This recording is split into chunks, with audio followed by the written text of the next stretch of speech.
Now we start with Harry Smith in 1950, a beatnik weirdo living in New York City.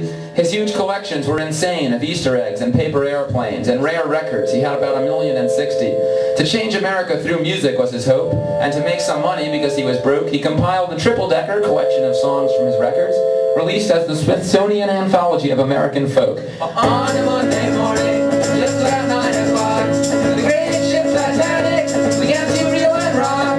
Husbands and wives, little children lost their lives. Wasn't it sad when that great ship went down? Smith's plan began to work as foretold. This weird music began to take hold. It sparked an interest in these forms of life underground from the norms, and soon millions of folk records were being sold. By the early 60s, Dylan, Joan Baez, Phil Oakes were very inspired by these old folks. Then one strange folk band downtown called the Holy Modal Rounders began to make it more anarchistic with weird voices and drug jokes. Mom's out there, switching in the kitchen, and Dad's in the living room, grousing and a bitchin'. I'm out here, kicking the gong for euphoria, euphoria. When your mind starts reeling and walking, your inside voice starts feeling and squawking, floating around all day without a cloud, singing euphoria. That was 1964. Then in 1965, Lou Reed and John Cale and a Ludlow Street Dive had a similar musical spin, also on acoustic guitar with some violin, with even more New York street drug jive. Hey white boy, what you doing uptown?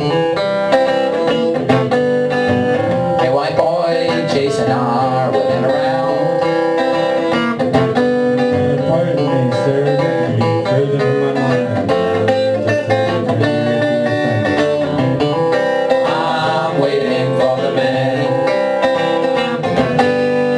Also in 1965, the Holy Modal Rounders met some other beatnik intellectual thugs on East 10th Street who called themselves the Fugs. The Fugs were recorded by Harry Smith playing the punkiest songs yet to exist, lo-fi noisy shit about poetry, sex, and drugs.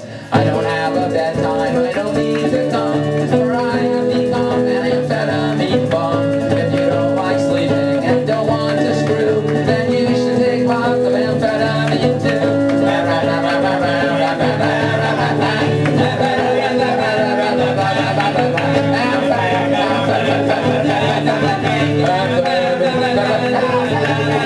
Harry Smith recorded 2 Fug sessions, including their amazing song, Nothing. Monday, nothing. Tuesday, nothing.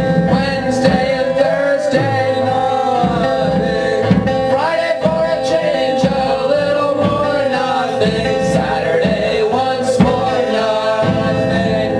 Fucking nothing, sucking nothing.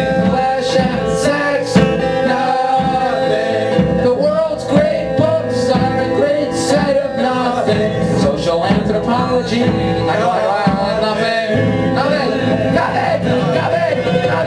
nothing, nothing. The Fugs were real poets with real topics to speak out, and through the new underground scene, this weird music could leak out, beginning the punk idea that anybody could do it without needing much musical ability to it. And this new crazy music was soon labeled freak out. In 1966, the Fugs signed to New York label ESP. The same label put out a band called The Gods, spelled with a Z. The Gods accomplished the feat of making even the Fugs music sound sweet, with the least musical folk punk racket in history.